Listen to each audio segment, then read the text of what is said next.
Hello, everyone. I'm Will Burns from the Property Associates, and welcome to another episode of Building Better. Now, the aim of this series is simple. It's to help property investors, developers, and sources make better decisions by understanding what really happens from purchase through to project completion, also known as the construction phase. Now, in the last episode, we looked at CDM. So we introduced CDM, Construction Design and Management Regulations 2015. We discovered when they were brought into effect originally, which was in 1994, heavily revised in 2007, before the latest revision in 2015. Now, today's lesson, one of the most misunderstood questions in property and in construction, and that is, does CDM apply to management? And in short, yes, it does. Construction carried out of any type will fall under CDM regs. So CDM 2015 applies to construction work in general.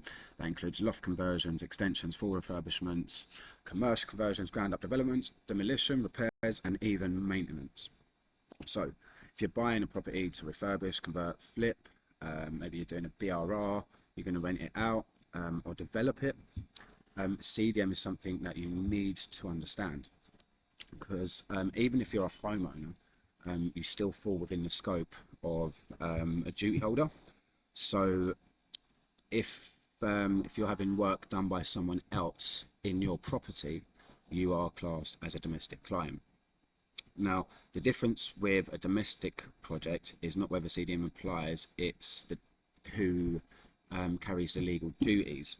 So on a domestic project, the client's duties will normally pass to the contractor. The HSE aren't complete arseholes.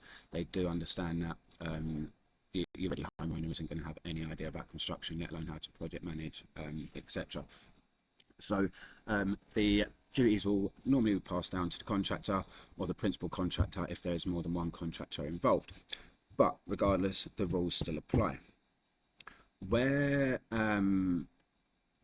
I go there, so the only time it wouldn't apply is if you as an individual are carrying out a DIY project on your home. So if you're doing a bit of painting and decorating in your kids' room, it's not going to affect you. If you're doing a bit of gardening or you're doing a bit of maintenance, it's not going to affect you. But if someone else comes to your property to carry out work, it definitely falls under the CDM regs. So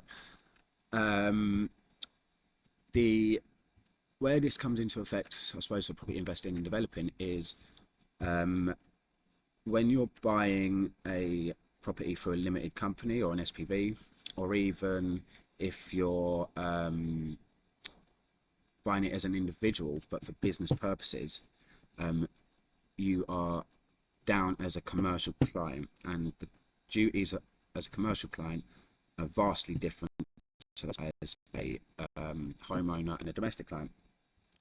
Now, that doesn't mean that you're expected to physically manage the job yourself or know every technical detail of construction, but you are expected to make sure that the project is properly planned, properly managed, and that competent people are appointed. So it doesn't matter if it's a small job.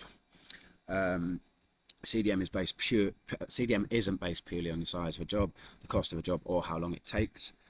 It's about whether construction work is being carried out and whether the risks are being managed properly and by who.